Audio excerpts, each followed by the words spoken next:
Today, I'm going to try to beat a hardcore Nuzlocke of Pokemon Platinum with only Bug-type Pokemon. I think we can all admit that bug types have a propensity for being extraordinarily weak and fragile on the whole, so they're often quite dangerous to work with. With that said, Pokemon Platinum, especially with its innovative Honey Tree feature, does offer quite a cool selection of potential encounters for a bug lock. On the other hand, we have some absolutely frightening major challenges to contend with in terms of the game's major trainer lineup. So this is going to require some intense strategy and perhaps a little bit of luck to make it far. Let's see if we can beat Pokemon Platinum with only the first bug type that we find on each route, no items in battle, level caps in place, and the battle mode on set at all times. Now, as hardcore Nuzlocke viewers, I know you guys love strategy like me, and that's why I've got the perfect game for you, and you won't want to miss this as the game creators have personally supplied me with tons of rewards for you guys. I have been hooked on this free-to-play strategic battling RPG for both mobile and PC because it simply has so many awesome game modes and an endless supply of content that they keep adding. Not to mention AAA graphics, cross-platform gameplay, and even clans that you can start with your friends and family. And if you're just starting out, you've picked a great time. I wish I had everything that you're about to get when I started. Raid Shadow Legends has so much depth and strategy it is sometimes overwhelming for new users. This is why for a limited time only they are now giving away 2 epic heroes and 3 legendaries for free to help new users kickstart their game. You'll immediately get Tagoar from the Orc faction, an epic support champion that leaves no fallen soldier behind, and after reaching level 15 you'll get Fayne, who many players consider as a better champion than some legendaries even. Then for the legendaries themselves, first up for new players, Sun Wukong via promo code Monkey King only until February 7th. Then, as part of the brand new Alice's Adventure event, you can get the legendary champion Alice the Wanderer by logging in for 7 days, and also the Mad Hatter himself by completing the Mad Hatter Fusion event. You can also conquer the event dungeon where Queen of Hearts has made her home, and fighting her and her minions will allow you to claim awesome rewards such as the exclusive Pinpoint gear set. See why Raid has taken the world by storm by downloading it with my link in the description or my QR code. Then come find me under the name Sylph Spectre and join my clan Sylph Squad. I'll see you in Teleria. Alright, let's begin our adventure through the Sinnoh region. Hard to believe it's been 16 years since this game came out, never mind Diamond and Pearl. I am ancient. Anyway, I may come to severely regret this, but to add a further challenge to this run, I'm going to pick Turtwig as my starter, meaning Barry will inevitably choose Chimchar as his. Scary for our bug team. Excuse me? What? You have a straight line, just go between us, you weirdo. At Rowan's lab, I decide to nickname our Turtwig Valuev, not that we'll be able to keep him for very long. Upon leaving, we get a fantastic TM, return, and I have an idea which future encounter of ours I want to use this on, if we get that far. Now, for the first time in 16 years, I realized here that technically you can skip Dawn's Pokemon catching tutorial, go straight for the Mart, then head back to Route 201 to catch something before she even shows you how to do so. Interesting. You know what? I think we'll do exactly that, as our first encounter is found right here, a Kricketot, a 10% chance to find here. I catch it successfully and name her Delilah, and she has a modest nature, giving her plus special attack and minus attack. Absolutely brutal for a future Kricketune. I was already wondering whether or not this run is possible to begin with, but now, oh man. Well, I guess we'll just press ahead. But before that, I want to note that only 53% of those who watch my videos are subscribed, so let's make sure we win that war and click the subscribe button down below to help the cause. Much appreciated, guys. Let's see what you guys can bring that sub count to based on this video alone. I'm very curious. Moving up north, we get to Jubilife City where Looker is, our first introduction to him in the series, and here I'm going to head to the Poke Center, and now that we have a bug type, I'm forced to box Valuev. No, that's not what I meant! Well, looking at our beloved Delilah, it turns out she has nothing but Growl and Bide right now, and in fact, as I quickly learned by using her namesake in a solo run a few years ago, that's all she gets until level 16. A big problem, right? Well, there is one answer, as we can level up quite a bit to level 10 where she evolves into a Kricketune already. Okay, I tried, just run the damn thing. And upon evolving, she also learns Fury Cutter, a move that's normally garbage, but might just save us in this case. Let's test out that theory by battling Barry, who has a terrifying team for a bug-type team, Starly and Chimchar. Fortunately, neither of them know any same type attack bonus or stab super effective moves yet, and I start by loading up Fury Cutter.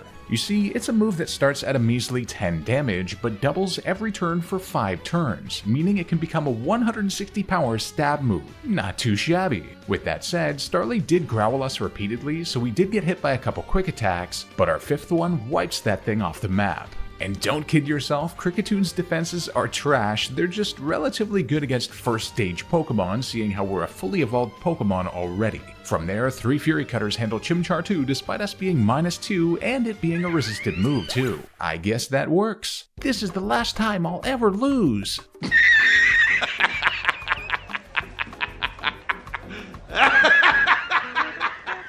In the Orberg gate ahead, we then pick up the Rock Smash HM, which one might imagine might be useful for the next gym, but we're not going to use it. After digging out Rourke from deep within the Orberg mines, it's time to head to his gym and face him to try and get our first badge. And yup, he's a Rock-type trainer of all things, a nightmare for a bug run. He leads with a Geodude, and, well, our only feasible option is Fury Cutter despite all of his Pokemon resisting it. We hit one and it does like nothing, then he smashes us hard with super effective Rock Throw. We hit him again for nothing, and then he misses Rock Throw. Okay, I know we desperately need misses here. Another turn and he hits us down to 10 HP, but then on the next turn, our 4th one gets the range to KO with the help of Swarm. Okay, not bad. Then in comes Onix, which we outspeed amazingly enough, but nope, it's not enough as he's left in the red. Then he lands Rock Throw to end our first attempt. Ouch. Yeah, this is gonna be tough on its own, never mind having a modest nature of all things. Resetting the run entirely as per Nuzlocke rules, I made it back here with another Krickettoon, Delilah II, who has a quirky, neutral nature. Should be better as it's time to challenge Rourke again. This time though, his Rock Throw seems to do way more somehow as we're left on 5 HP in the red after 2, and he doesn't miss this time, so a 3rd instantly obliterates us. Oh boy. This is going to be a tough one. Another reset brings us back to the Orberg gym, this time with a male Krickettoon I named Delilio, and who has a lax plus defense and minus special defense nature, which should actually be good for tanking hits in this battle. But wow, it looks like we don't need it on the first turn as he misses, but then his second hit does exactly half of our HP. Oh no, don't tell me. As we hit him to half, and then he hits us again, and somehow we get an excellent defensive range, surviving on just 6 HP in the red, and that activates our Swarm ability, giving us extra power for our next bug attack. Taking him down from there, plus we level up as per our new plan, which is allowed in Hardcore Nuzlocke, so you just have to be at or below the level cap when the battle starts. Swarm combined with our 5th hit at 160 power plus stab is even enough to slam Onix into the ground in one hit despite its insane defense and resistance. Then his final Pokemon is Cranidos, which didn't stand a chance either, succumbing to one hit and finally winning us our first badge. Unbelievable, I can't believe we did that with a damn Krickettoon. This may yet be possible after all. Traveling further, we next arrive in Floroma Town, a great pit stop as here we can get Oran Berries for the first time. This galactic grunt then says that bug Pokemon creep him out, so naturally, we're gonna go gather the biggest collection of them possible. Just before that though, I had a close encounter getting poisoned by his Stunky, but Delilio pulled through and unlocked honey purchases and honey trees themselves. Unfortunately, we only have access to 2 of them at the moment, as the 3rd is locked just behind some other grunts. Let me in! Let me in! 6 hours after slathering it, our first honey tree is ready at the Valley Windworks, and it ends up giving us a Burmy, which, yes, is female, exactly what I wanted. I name her Janet, and she has a hasty plus speed and minus defense nature. Not great for a future Wormadam, but at this point, I'll take it. Our next one lies in the Floroma Meadow, and it ends up netting us a Wurmple, alright, which I'll catch and nickname Budette, and she has a serious neutral nature. With those 2 trees done, those are all the encounters we can get for now, as we're limited to 1 per tree technically due to the location rules. Well, it's the moment of truth, as Wurmple's evolutionary split is confusing as all heck, but we end up getting the Cascoon line. Interesting. Poison's not super useful in this gen since there's no fairy, but I'll take it. And with just 1 more level, we're able to fully evolve Budette into a Dustox, definitely powering up our team. Back at the Valley Windworks, we arrive at Commander Marsh, and if we had gotten the honey tree encounter that I wanted, this would be a piece of cake, but ah well. I lead with Dustox against her Zubat, and the good thing is here we can't get poisoned by Toxic, so we trade Gust and Bites back and forth with Budette emerging victorious after only having taken 19 damage. In comes the big threat, Perugly, and part of what makes it terrifying is stab priority, guaranteed flinch, fake out, but I use protect so she can't use it. And it's limited to first turn use only, so that is done for. Beautiful. Scratch then slams us with a crit to 11 HP before our berry, and I merely try to poison her by using Poison Sting twice, which does not work. We're too low, so I have to switch, and I decide to go into Janet for one reason. After getting hit by 2 attacks to below half before our berry, we can then hit her with Bug Bite, which has a secondary effect of stealing her Oran Berry. So we get almost back to full health and destroy her recovery method. Amazing. I then hit her to a third before being brought too low, so I go into our last Pokemon, Delilio. It was a hard decision between Fury Cutter and Leech Life, but ultimately I decided we wouldn't have enough turns to make Fury Cutter worth it, so I opted for Leech Life for the additional recovery each hit. On the third turn, we got hit to just 23 HP before our berry helped, and then our third attack gets the range to take her down. A tough one, but we had some really cool countering methods there. I think the balloon Pokemon will come visiting again. Well, I was hopeful about the Route 206 honey tree, but, no. And crazily enough, in all of Eterna Forest, you know, the dense bug-heavy wooded area, there are no new bug encounters that we can get, so onward to Eterna City where there is another honey tree at least, and we can get the Explorer Kit in case we need some items underground. And all throughout the Eterna gym, Budette performs like an absolute monster, 4 times resisting both grass and poison, although admittedly Leech Seed was quite pesky to deal with. Stupid flower clock. This creates one of those rare instances in which you're forced to battle each and every trainer in the gym. But there's perhaps an even better secret weapon for the gym leader herself, as evolving Janet indoors gives us a trash Wormadam. No, I'm not insulting it, that's its name. Gaining part Steel type, Trash Cloak Wormadam is now 4 times resistant to or immune to every single one of the second gym leader Gardenia's moves. As such, our only real concern was her lead Turtwig using Reflect in terms of our damage output, but with the help of her healing and us using Protect, we could stall it out, taking both it and her subsequent Cherubi down in a few bug bites each. Her ace then comes in, Roserade, and this was a brutal back and forth. Bug Bite versus Magical Leaf while we got paralyzed, but us technically having 2 berries since we could steal her Citrus Berry helped a ton, eventually getting the victory on our 11th Bug Bite of the battle. That was an interesting one. Very long, but effective. That's what she said! Well, with that out of the way and some time passed, our Route 205 honey tree is now active, and checking it nets us a Combee, which is unfortunately male. Boy, I sure would love to be able to use a Vespiquen one day, but damn, are they ever rare. Okay, I swear Combee's capture rate is also like 0. I threw at least a dozen balls at this thing. I name him Benson, and he has a lonely plus attack and minus defense nature, not that it matters. Can never evolve it. But then, at the secret back entrance to the Eterna Forest, I check our honey tree here, and boom, Heracross. Let's go, the final one that we need, and I caught it on our first ball, a netball. Amazing. I name him Layden, and he has a docile neutral nature, solid, plus the guts ability. Unreal. Not only that, but the silver powder item is found here too to boost bug moves. What a haul. Back in Eterna, now that we can use Cut, we can get another great item, the Thief TM, which is going to be crucial for getting a particular evolutionary item that we'll need later off of a wild Pokemon. At the top of Team Galactic's Eterna building, we then have to take on Commander Jupiter, and her Zubat is quite dangerous with Wing Attack. So I lead with Janet, who's our only team member not weak to it. Plus, she learned Confusion recently, super effective against it, and we got her confused, and she hit herself, so 2 hits did the job with us taking no damage. Janet just does not give a flying fuck. In comes a scarier threat though, Skuntank, so I stay in to tank resisted Night Slash before landing a Bug Bite to steal her Citrus Berry. Gosh, that's useful. Here, I switch into our newly caught Layden, and Night Slash gets a crit despite being resisted. Unfortunate, but Brick Break then does huge damage, and then, as hoped, he uses Poison Gas to poison us. That's right, we sure don't need it, but Guts is now activated, literally severing that Skuntank in half with the utmost destructive power. Okay, that was a bit dramatic. Okay, so the guy whose Clefairy was stolen also then takes the random Bunnery too? You better not evolve it, you sicko. Would this make me a furry if I said smash? Smash. Alright, this is one of the only 2 instances I will ever get annoyed with Cynthia. The first is whenever I have to face her in battle, and the second is when she forces me to take an egg when I have a full team of 6. Otherwise, I love her a lot. On Route 206, we can then pick up the Poison Barb for Dust Docks, and then hit up the Wayward Cave's secret entrance. Deep within, we can find one of the best TMs in the game, Earthquake, which is absolutely incredible. It's so relieving to know I might never have to deal with the honey tree again in my life. My favorite pastime, meeting a strange, genocidal blue-haired man in a dark cave. Oh, now there's some good news. The kidnapped Bunnery has been found.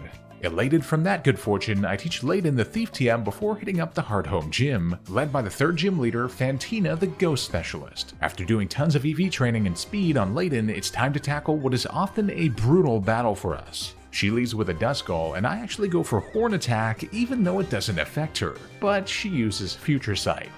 I try again, and it works as she burns us with Will-O-Wisp, activating Guts right off the bat. Beautiful. I then slam her with Thief for the 1-hit KO on the next turn after getting hit by Shadow Sneak. Then we tank the Future Sight, but because of our speed investment, the same then goes for her following Haunter as well. Then our berry activates after burn damage. Her final Pokemon is then her ace, Mismagius, and it seems like I miscalculated our speed as it slams us with Psybeam, and we tank it on just 17 HP, then land the Thief though for 2/3 and steal her Citrus Berry so she can't recover now. We're still too low though, so I have to switch, and our only option really is Janet, who resists the incoming Shadow Ball. The next hits us for not much before Bug Bite, then gets a crit to knock her down and win us our 3rd badge. Got scary in a couple places, especially with only 2 of our Pokemon being viable choices at all against Mismagius, but we made it through for the W. We also get the Shadow Claw TM for winning, which, damn it Fantina, that would have been real great before your battle. Upon leaving Hearthome, we're then challenged by Barry in the Route 209 gate, and his team has improved quite substantially from our last battle. And he has perhaps the biggest imaginable threat. He leads with his now evolved Intimidate Staravia. I mean, just look at our team. Our only thing not weak to flying is Janet, so I send her out and land a Confusion after he double teams, and he gets confused. Let's go. He also hits himself in Confusion, after which another attack already brings him to the red. Like I said, Janet just does not give a damn. Endeavor does match our health level to his, but that frees up for our berry recovery and a final attack to take him down. But in comes yet another big threat, his now evolved Monferno, and I switch into Layden as Flame Wheel slams us right to half before our berry. At least now I can outspeed and unleash with a super effective Earthquake for the 1-hit KO. Down goes that threat. From there, both his Weasel and Roselia can't do much to Heracross, so a Brick Break and Aerial Ace 1-hit KO them each respectively. We handled that pretty well, all things considered. Oops, I forgot the Giga Drain TM is down the water path further, not here. This is all your fault. Climbing up the Lost Tower nets us a second return TM, which should be great for an encounter that we have coming up very soon. Deep in the Salacion ruins, we can also pick up a couple Psychic type boosting items, which should be great for Wormadam and Dust Docks, but we'll have an even better option soon, I hope. Heading up north, we arrive at Route 210, the location of our next encounter, a 15% chance to find a Scyther, which I catch and nickname Dina. Dina has a gentle plus special defense and minus defense nature, meh, and unfortunately she has Swarm, not the Technician ability.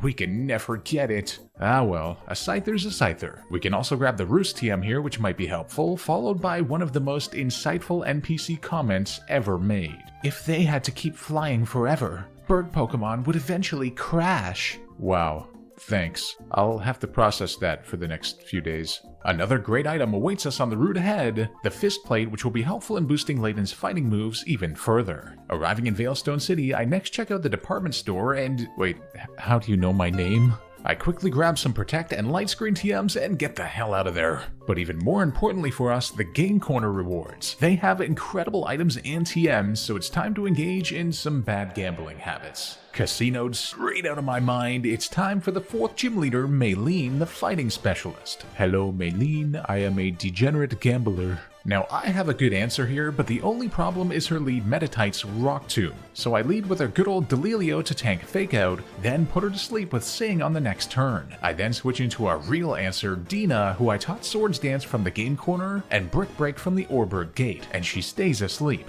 Good. This means I can load up a Swords Dance, but she wakes up and slams us with a 4x super effective Rock Tomb, and we survive on just 20 HP, but our speed gets lowered. Not good. When heading into this battle, I was like, okay, the odds she wakes up super quickly, hits an 80% Rock Tomb, and gets a crit, almost zero, but she did do the former two. At least now I can one-hit KO both it and her Machoke with Stab super effective +2 wing attack, but then in comes her ace, Lucario, and with our speed dropped, we can no longer perform the sweep. With that said, we do have one more great answer here, Layden, who tanks 2 Metal Claws on the switch thanks to our berry, then Brick breaks that thing into oblivion to win us our 4th badge. I really should have just evolved Dina before the battle upon retrospect, but well, I went in a bit overconfident, was a bit lazy to get the Metal Coat, and thought having Flying Stab would be helpful. Heading south of the city, we can now finally get access to citrus berries, which are clutch in Nuzlockes, and also the Dig TM in the cave nearby. Arriving in Pastoria after a long trip, I went into this house, and the guy wanted to see a Combi for a Macho Brace, and I was like, yes, I never get to do this, but then he wants to see a female.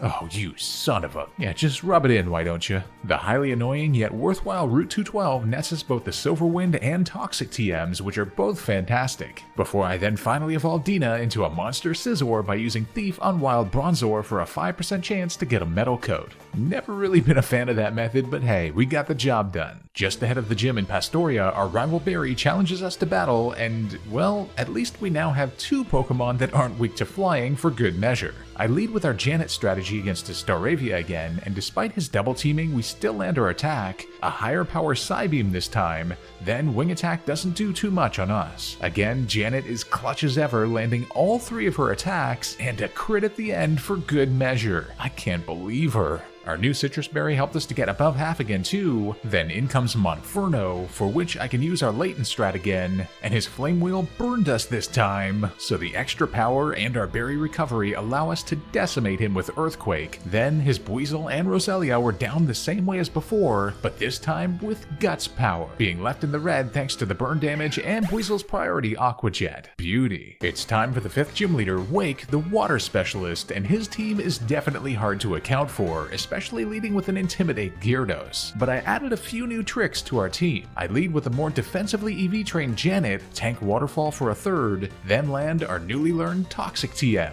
I then protect on the next turn to rack up damage, then he hits us again to a 3rd before our berry activates. Psybeam hardly does anything on him, but does confuse him. I just can't explain Janet's clutchness level. Protecting the next turn was kind of pointless though, as he hit himself, then Poison brings him into the red, but he Hyper Potions. Another round of this strat has us tank one more hit as he made it through Confusion, but thankfully no crit as we survived on just 13 HP, and Toxic took him down in the end. Let's go. In comes another big threat though, Floatzel, and I've got a switch, so I get Dina out there to tank Aqua Jet for a 1/4, then Brine hits us below half, but he won't get the double damage on the next turn thanks to our berry. Brick Break then does a 3rd before we repeat that once again. Unfortunately, we are in double damage range now, so I switch in Layton to tank another with relative ease, as well as an Ice Fang on the following turn. But with our berry and no freeze nor flinch, Brick Break then makes it a done deal. His final Pokemon is then Quagsire, a tough one for us to deal with, but I switch into Delilio to put him to sleep with Sing. Unfortunately, he went for Rock Tomb instead of Water Pulse and got a crit, and we missed our next Sing, so he slammed us too low, especially with -2 speed now. Oh man. Well, I have no choice now as I go into Buttad anyway, and Rock Tomb does a 3rd on us. It's now or never as I charge up our newly learned Solar Beam from the department store, tank another attack on just 28 HP before our berry, then land the 4x damage attack, and it's enough for the 1-hit KO.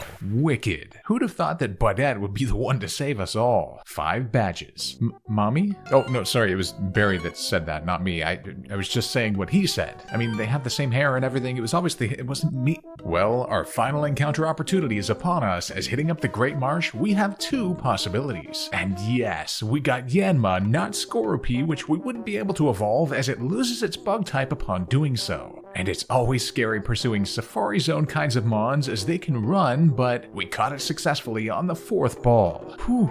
I named him Martin, and Martin has an impish nature plus defense and minus special attack. Ew, terrible, and it has compound eyes, not speed boost. Kind of a brutal setup, but hey, at least we can replace our stupid Combi. Sorry, buddy.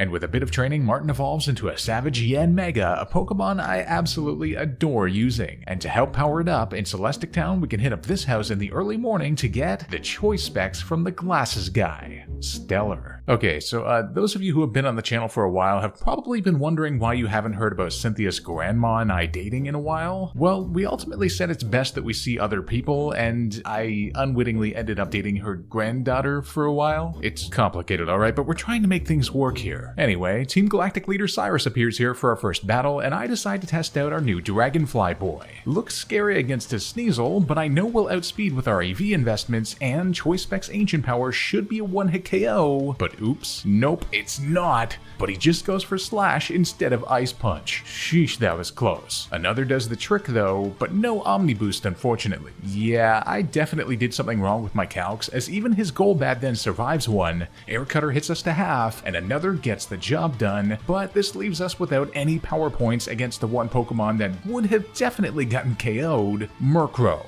Quite a danger to our team too. I switch in Dina though, and wow, Drillpeck did a lot on us, and he outspeeds to hit another before Brick Break only does half, but his berry helps anyway. This is not good. I go into Janet, avoiding the possible crit, and she tanks it a bit better than Scizor. Then our berry helps after the next one so we can hit a Bug Bite. Things are getting dicey, but he uses Nightshade this turn, and then our next one just gets the range to save probably our whole team. Damn, that was a close one.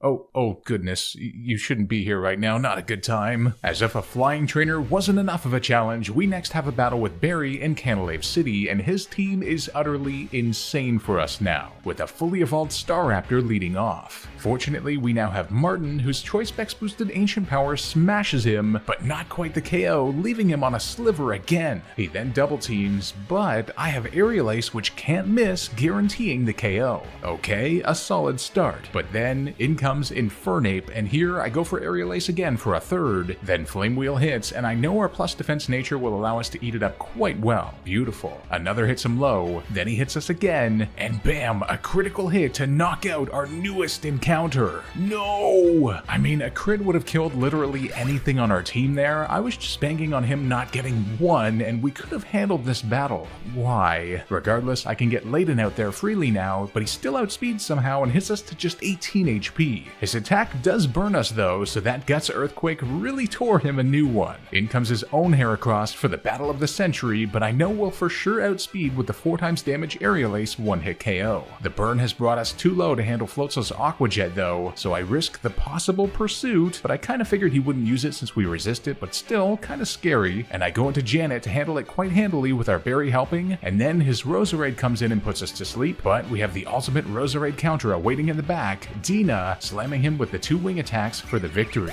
Our first death of the run, and one of the mons I was most excited to use, but there was really no surefire way against a Staraptor and Infernape combo with a bug team, to be honest. I could have brought Combee, I suppose, and sacked it, but hey, at least that's now an option for the late game. After a brief trip over to Iron Island to get strength and a few worthwhile items, it's time to take on the 6th gym leader, Byron, the Steel-type specialist, and for this battle, I pre-burned Heracross by slaughtering a bunch of Flame Body Magmar at the Fuego Ironworks, meaning with a stab super effective or even 4x super effective 75 power Brick Break from a base 125 attack Pokemon with Guts activated, there was never any hope for him. Sorry Rourke's dad, better luck next time. Maybe when Sturdy works like it does in later gens. In the Lake Valor Cavern, we then face Team Galactic Commander Saturn, and he's got some tricky types for us, but Janet performs amazingly, avoiding Supersonic, nailing Golbat with Psybeam, and then avoiding Air Cutter too, allowing us to only get hit once before taking him down. Janet is just insane. Bronzor is a tricky type defensively, but ultimately I go into Budette for the neutral bug buzzes as he mainly used Iron Defense. Budette's typing is just so good here as we also resist or 4x resist all of Toxicroak's moves and have 4x super effective Psybeam for the 2-hit KO even through his berry.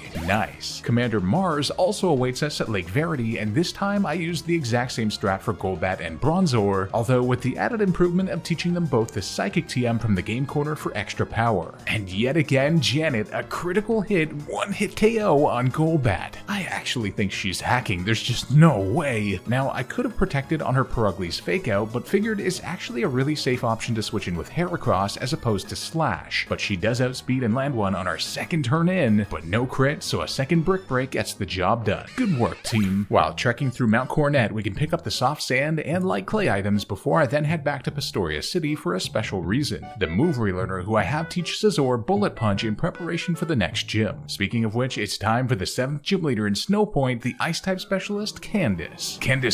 Okay, never mind. Old meme. I also taught Janet Gyro Ball from the game corner as a backup, but honestly, her Sneasel can do like nothing on Scizor, so I get Dina to +6 with Swords Dance freely, then priority Bullet Punch her Sneasel to outspeed and one-hit KO, Brick Break her Piloswine and Abomasnow, then we have priority Bullet Punch against her Frostlass too, not having to worry about the speed tier and being able to pull off the clean sweep. Let's go! In the Team Galactic building in Veilstone, we can then pick up a Wicked TM for Budette, Sludge Bomb, before then happening upon a giant rally that Cyrus is hosting. Guess he's somewhat of a celebrity by this point. He's got more fans than P. Diddy right now, I can say that much. I still can't get over the fact that Looker says that Cyrus is 27 years old here. I always perceive him as being like 40 or something. We then arrive at Cyrus's office for another battle, and this time he's got some new evolutions. And last time he was already enough of a threat, so we've got to be careful, especially with his flying type specialization. Against his Sneasel, I lead with Scizor this time around, seeing a bit of an opportunity. I know we resist all of his moves, so it's a free chance to set up with Swords Dance. We just have to watch out for any Ice Punch flinches or freezes, and fortunately he doesn't get one, but does get a crit on his last hit, bringing us to just 30 HP. However, with Bullet Punch now in our pocket as a +6 stab priority move,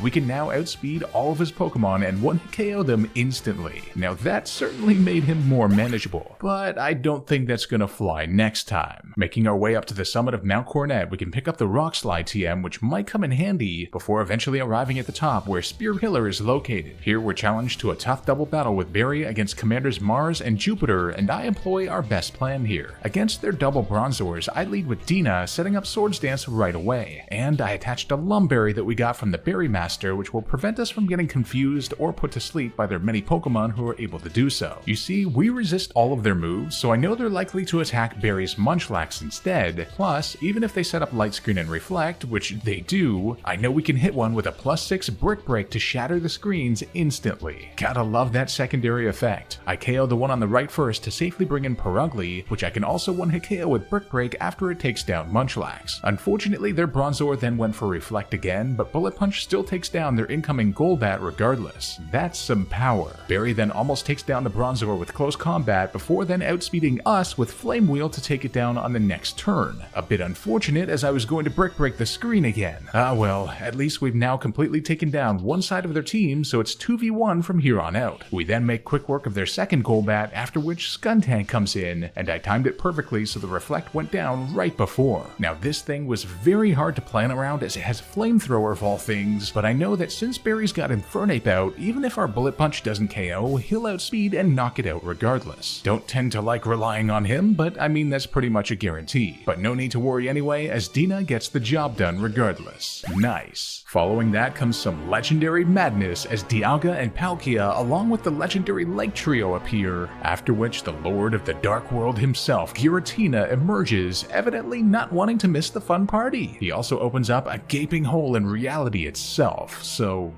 yeah, that's a thing. Let's jump into it, why don't we? I remember the good old days when this exact part of the Distortion world was revealed in the Platinum official trailer. Good times, man, we all went nuts seeing this. Well, it's time for one of the most frightening battles of the game, our final battle with Cyrus, this time with him having an absolutely insane, fully evolved team. Nothing like facing a monster flying type team with a bug team, am I right? I spent forever planning for this and nothing seemed like a surefire bet. In fact, only one possibly viable plan came to mind, and even it is a big maybe. Let's try it. He leads with the Houndoom of all things, so naturally I was stuck with our only option, Layden to outspeed and one-hit KO it with a stab super effective Brick Break with the help of Guts being activated from our pre-burn. There was never any hope for setting up here. Now my whole plan got wrecked here as I thought he'd send in Honchkrow next, not Crobat like he did. Uh-oh. I make the pivot into Dina, one of our two Pokemon not weak to flying, as I want to save Wormadam for a specific threat later.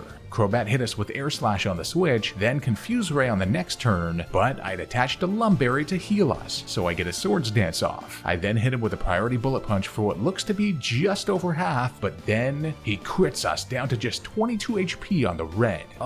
Why? At least we have priority to take him down on the next turn though.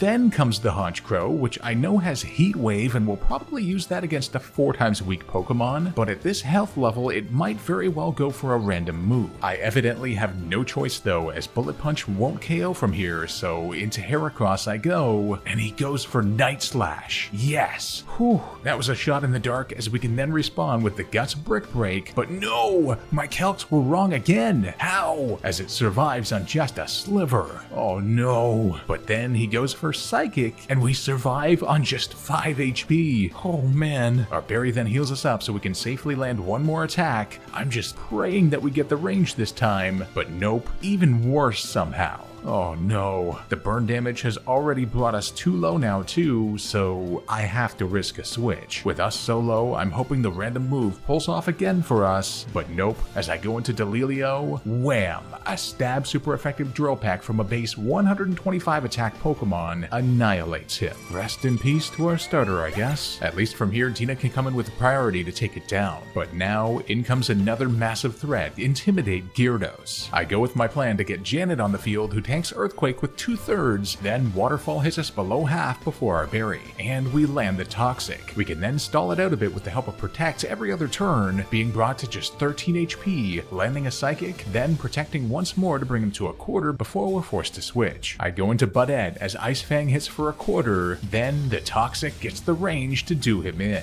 Whew. In comes his final Pokemon, Weavile, and I have an idea. I'm not sure if it'll work, but let's see. Yes, he goes for Fake Out, and our Shield Dust ability protects us from the flinch, meaning we can freely go for the Stab super effective Bug Buzz, and bam, Budette gets the crit, one-hit KO. Not sure if that was needed, but boy will I ever take that. One death, but we averted complete disaster. Oh, hey Giratina, you wouldn't happen to be a non-legendary bug type, would you? No? Oh, okay, goodbye. Oh yeah, I completely forgot Dusclops was available in the send-off spring area. This sprite is hilarious, it looks so scared. Kinda weird that only this game has a non-Poke-Radar way to get the Dusclops line, despite Gen 4 introducing a new evolution for it. You'd think they'd make it a little bit more accessible. A short trek then brings us to Sunny Shore City, the location of the 8th and final gym. Oh, I'm not gonna like you very much, am I? The 8th gym leader is Volkner, the electric specialist, and I have one singular plan for him, sending out Layton with Guts activated. I figured Jolteon was the only Pokemon that could outspeed now that I've given him max speed investment, and so he couldn't paralyze us since we're already statused, but what do you know? We outspeed each and every one of his Pokemon with a Guts boosted 100 power super effective Earthquake to get the clean sweep. Now that's what I like to see. Heading south from Sandgem Town briefly, now that we have Surf, we can reach this house where this guy wants to see specific level Pokemon in exchange for great items like the Expert Build and Focus Sash, along with an X-Scissor TM being nearby too. Quite a hidden gem of a route that not a lot of people know about because you have to kind of go back to the beginning of the game. With that, we can hit up the perilous Victory Road before eventually arriving at our final destination, the Sinnoh Pokemon League. And boy oh boy do we ever have a major challenge here, as Barry challenges us with a fully evolved and immensely powered up team. I had literally no answer for him. I spent the longest time imagining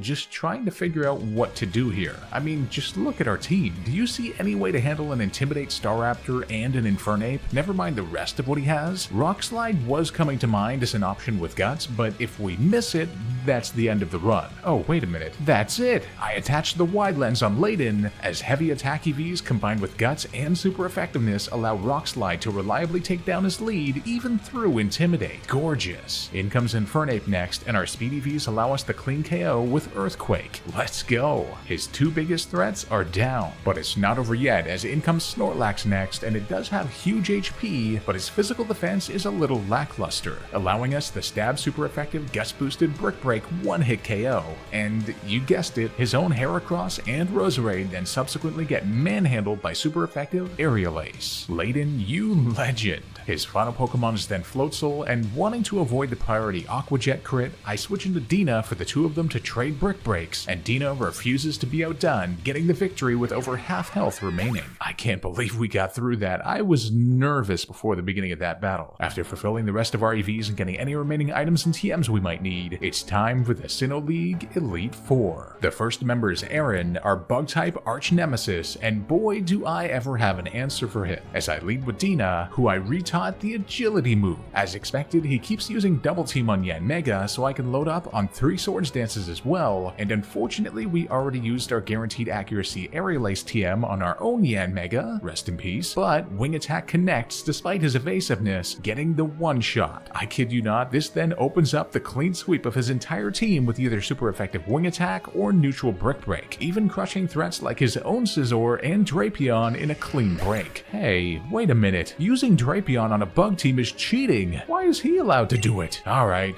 nonetheless, that was a good start. The second Elite Four member is Bertha, the ground type expert, and her team is quite tough to account for. Initially, I was crafting some sort of Dustox Solar Beam plan, especially given that she leads with a Whiscash and has 2 other Pokemon 4 times weak to grass, but then I realized there's a much better option. Dina herself, as Whiscash has nothing super effective against her. She also wasted the turn using Sandstorm, which doesn't affect our Steel typing, and this means I can set up agility and 2 Swords Dances before it gets dangerous. And I taught Dina the return TM for the +4 neutral damage against Whiscash for the one-hit KO, which also works on the bigger threat Gliscor, which has Fire Fang of all things. Huge. Both her Golem and Rhyperior then get cut in half by Brick Break, and in comes Hippowdon. Now at this point, since my calcs have been kind of wacky this run, I recalced just to make sure and realized there's a small chance we don't KO here, even with returns, so ultimately I decide to go into Layden to tank resisted Earthquake, get hurt by both Sandstorm and the burn, land a Brick Break which does just over half, and then she uses Stone Edge and hits it out of nowhere, but no crit, then the Sandstorm hits, and then our burn, and we survive on just 8 HP on a sliver, and can land the second hit for the KO. Sheesh, that got dicey, but we managed it somehow. The third Elite Four member is a trainer I've been fearing this entire run. Flint, the Fire-type trainer. Utterly disastrous for a bug team, but with Guts activated and our insane speed investment, I've also learned that Layden has reasonably good speed IVs. Otherwise, this wouldn't be possible, but I can Brick Break his Houndoom, then outspeed and one-hit KO his entire team from there with Earthquake. Thank goodness for Guts and good speed IVs, as this could have been a run killer, not gonna lie. The last Elite Four member is Lucian, the Psychic-type trainer, a trainer you'd imagine we'd have a pretty easy time with our super effectiveness, but it's not so simple with things like Bronzong and Gallade, along with Reflect and Light Screen potential too. With that said, I lead with Dina, who resists Psychic, and set up agility and Swords Dances while Mr. Mime set up screens, and then started using Thunderbolt against us. Thing is, the only threat here was Paralysis, but I'd attached a Lumberry anyway, with +6 Brick Break, then even KOing a resisted Mr. Mime and shattering his screens he wasted time setting up in the process. It was free game from there with Xizor that I taught in place of return, obliterating everything he has and outspeeding even things like Alakazam and Espeon thanks to agility. Fantastic. Well, it's time.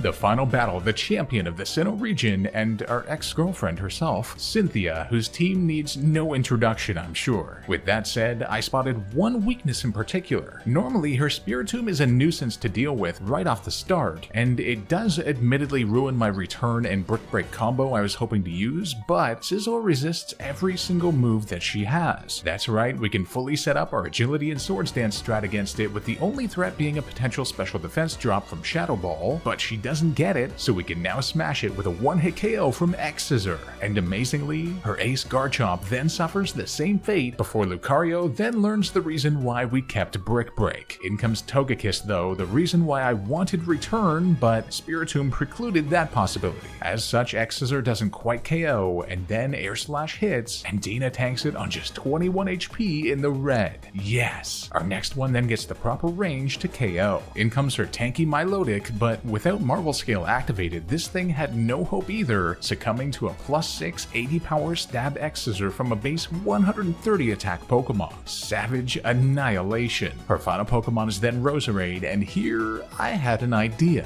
I switch into Wormadam to steadily wear it down without much fear of retaliation. Then, for the first time in the entire game, I send in Benson, our Combee, to try and land the final blow with Stab Super Effective Gust, one of the 3 moves it learns, but wham! He gets nailed with a crit right upon entering a battle for the first time in his life. Yeah, okay, you know what? Benson was just never meant to happen from the outset. Let's give Layton the honor of finishing the job. Wow, we did it. We beat a hardcore Nuzlocke of Pokemon Platinum with only bug types, and what a damn challenge that was. Many incredibly difficult moments, a couple of tough deaths, and a few attempts in the books too, but ultimately our team got stronger as we went along, culminating in probably one of the smoother Pokemon League runs that we've had. I hope you guys enjoyed this one, and if you did, be sure to drop a like and subscribe if you haven't already, and I'll see you guys next time for another challenge video.